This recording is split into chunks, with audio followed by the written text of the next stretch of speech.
Good morning बच्चों, कैसे हैं आप? आशा है आप अच्छे से होंगे। हिंदी की कक्षा में आपका स्वागत है। बच्चों, आज का जो हमारा विषय है वो है हमारे प्रिय त्योहार। त्योहार मतलब फेस्टिवल्स। हम कौन कौन से फेस्टिवल्स, कौन कौन से त्योहार मनाते हैं, हम आज इन्हीं के बारे में पढ़ेंगे। तो जो हमारा पहला त्योहार है वो है दशहरा। सबसे पहले हम दशहरे के बारे में पढ़ेंगे। दशहरे से 9 दिन पहले रामलीला शुरू हो जाती है और उसके बाद दशहरा शुरू हो जाता है। रामलीला मीन्स इसमें राम का जीवन कैसे बीता है, क्या क्या किया है उन्होंने, उसको एक नाटक के रूप में प्रस्तुत किया जाता है। तो दशहरे के 9 दिन पहले रामलीला होती है। नाटक एक होता है जिसमें अलग अलग पात्र होते हैं, वो अलग अलग अपना अभिनय करते हैं। तो उसके बाद ही दशहरा शुरू हो जाता है। दशहरा जो है, इस दिन रावण, उसके भाई कुंभकर्ण और पुत्र मेघनाथ के पुतले जलाए जाते हैं। आपने देखा होगा कहीं ना कहीं पहले यहाँ पे जो नुमाइश में सर्कस लगती थी, तो वहाँ पे रावण, उसके भाई मेघनाथ और कुंभकर्ण के बड़े बड़े पुतले जलाए जाते थे। आप लोगों ने देखा होगा। तो वैसे ऐसे ही उस दिन इनके पुतले बनाकर जलाए जाते हैं। और ये भी माना जाता है कि इस दिन जो श्री राम जी थे, उन्होंने रावण का वध किया था, उन्होंने रावण को मारा था और बुराई पर अच्छाई की जीत हुई थी। बुराई पर अच्छाई की जीत कैसे? कि जो रावण था वो बुरा इंसान था, वो हमेशा बुरे काम करता था, और जो राम थे वो हमेशा अच्छे काम करते थे, लोगों के हित के लिए करते थे। इसलिए उस दिन राम ने रावण का वध किया था और विजय प्राप्त की थी, जीत प्राप्त की थी। और इस त्योहार को हम विजयदशमी के नाम से भी जाना जाता है। तो इस त्योहार का ये मकसद होता है कि हमेशा अच्छाई पर बुराई की विजय होती है, यानी कि हमेशा अच्छाई जीतती है, अच्छा इंसान जीतता है और बुराई की हमेशा हार होती है। तो इसके बाद बच्चों, हमारा जो दूसरा त्योहार है वो है दीपावली। दीपावली जो है वो हिंदुओं का प्रमुख त्योहार है। इस दिन हिंदू लोग क्या करते हैं? घरों में दीप जलाते हैं, घर सजाते हैं, बाजार भी सजे होते हैं, चारों तरफ से लाइटें ही लाइटें होती हैं, घर में दिए जलाए जाते हैं, लोग एक दूसरों को अपने संबंधियों के घर जाते हैं, अपने रिश्तेदारों के घर जाते हैं, एक दूसरे को मिठाइयाँ देते हैं, तोहफे देते हैं। और कहा जाता है कि ये जो दिवाली का दिन होता है, इसी दिन श्री राम, जिन्होंने 14 बरस का वनवास काटा था, इसी दिन वो अब वनवास पूरा करके 14 साल वनवास मतलब वन में रहते थे, तो वो पूरा करके वो वापस अयोध्या अपने धाम लौटे थे। तो उनकी आने की खुशी में लोगों ने घर में दीप जलाए थे, तभी से ये दीपावली का त्योहार मनाया जाता है। समझ में आया? तो इसके बाद हम अगला त्योहार पढ़ेंगे होली। होली को जब हम सुनते हैं तो हमारे दिमाग में रंग आते हैं।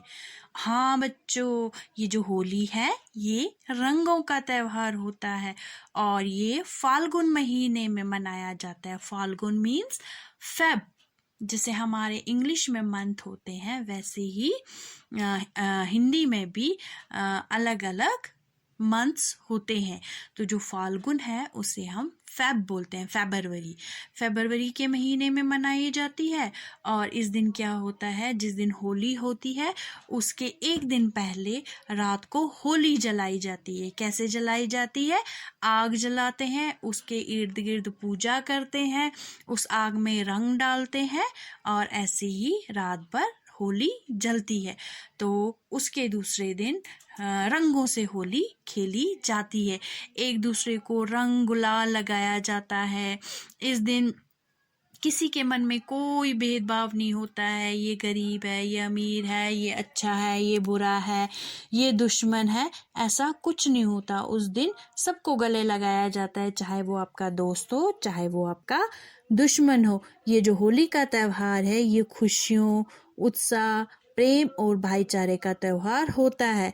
इस दिन हिंदू, मुस्लिम, सिख, ईसाई हर एक मजहब के लोग आपस में मिलकर इस त्यौहार को मनाते हैं, एक दूसरे पे रंग लगाते हैं, जिससे हमारी जो राष्ट्रीय एकता है, हमारे में जो भाईचारा है, वो हमारी एकता को बढ़ाता है। और इस दिन ये जो लोग होते हैं, ये एक विशेष पकवान बनाते हैं जिन्हें गुजिया कहा जाता है। वो एक स्वीट होती है, उसको गुजिया कहा जाता है। ठीक है बच्चों, समझ में आया? तो इसके बाद हम पढ़ेंगे गुरु पर्व। गुरु पर्व को पढ़ते ही पता चलता है कि ये सिखों का त्योहार होता है।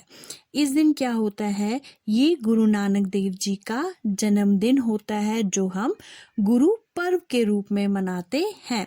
इस दिन गुरुद्वारों में भक्ति के गीत गाए जाते हैं, गुरबानी होती है, शब्द गाए जाते हैं और जगह जगह शरबत बांटे जाते हैं और लंगर में खाना खिलाया जाता है।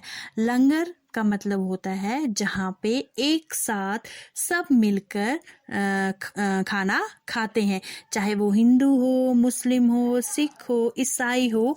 वहाँ पे कोई पाबंदी नहीं होती है कि यहाँ पे सिर्फ सिख ही खाएंगे, नहीं, वहाँ पे हर एक मजहब के लोग खाना खाते हैं। तो ये जो गुरु पर्व है, ये गुरु नानक देव जी के जन्म दिवस के रूप में मनाया जाता है।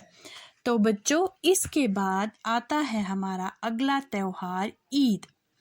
ईद के बारे में तो आप सभी जानते ही होंगे। ईद जो है, ये खुशियों का त्योहार है। इस दिन जो मुसलमान भाई होते हैं, वो मस्जिद में एक साथ नमाज पढ़ते हैं, दुआ करते हैं और फिर एक दूसरे को गले लगाकर ईद मुबारक कहते हैं।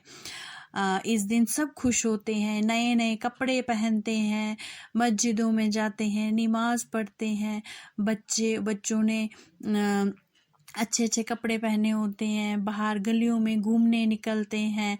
और इस दिन क्या होता है, इस दिन सेवइयाँ पकाई जाती हैं, जो ईद का खास पकवान माना जाता है। ईद खुशियाँ बांटता है, खुशियों का त्योहार है। हर एक त्योहार खुशियाँ बांटता है और खुशी से मनाए जाते हैं। तो अब जो हम लास्ट त्योहार पढ़ेंगे वो है क्रिसमस। क्रिसमस जो है वो ईसाइयों का प्रमुख त्योहार है। ये जो क्रिसमस है, ये ईसाइयों का प्रमुख त्योहार है और ये कब मनाया जाता है, ये 25 दिसंबर को मनाया जाता है, 25 दिसंबर को। इस दिन क्या होता है, ये जो ईसाई लोग होते हैं, ये गिरजाघर मीन्स चर्च में प्रार्थना करते हैं, जैसे हम ईद पे करते हैं, गुरपुरब पे करते हैं, या दशहरे पे, होली पे, दीपावली पे।